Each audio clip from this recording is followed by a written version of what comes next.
देश के 3 राज्य असम, केरलम और पुदुचेरी में विधानसभा चुनाव के लिए मतदान किए गए। असम में 126, केरलम की 140 और पुदुचेरी की 30 विधानसभा सीटों पर वोटिंग हुई, लेकिन इन तीनों ही राज्यों पर बम्पर मतदान हुआ। शाम तक के अनुमानित आंकड़ों के मुताबिक असम में 85.13% मतदान हुआ है, जबकि केरलम में 77.55% मतदान हुआ है। तो वहीं केंद्र शासित प्रदेश पुदुचेरी में 89.25% मतदान हुआ है। देश के 3 राज्य असम, केरल और पौंडीचेरी में विधानसभा चुनाव के लिए मतदान पूरा हो चुका है।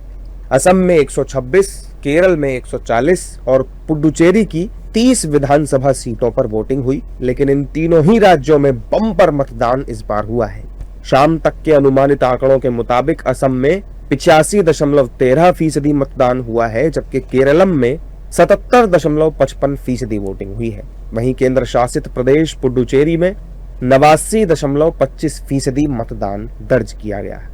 ये आंकड़ा वोटिंग प्रतिशत के हिसाब से काफी अच्छा है। मतलब ये है कि इस बार लोगों ने जागरूक होकर वोट किया है।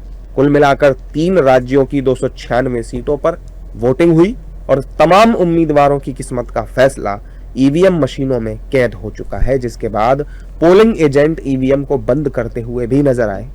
असम में हेमंत बिस्वा शर्मा की बीजेपी की सरकार है, जबकि केरलम में लेफ्ट की पार्टी एलडीएफ की पिनरई विजयन की सरकार है। वहीं केंद्र शासित प्रदेश पुडुचेरी में एन रंगासामी सीएम है। अब इन तीनों ही राज्यों की पार्टी के उम्मीदवारों की किस्मत ईवीएम में कैद हो चुकी है, जिसका खुलासा 4 मई को हो जाएगा।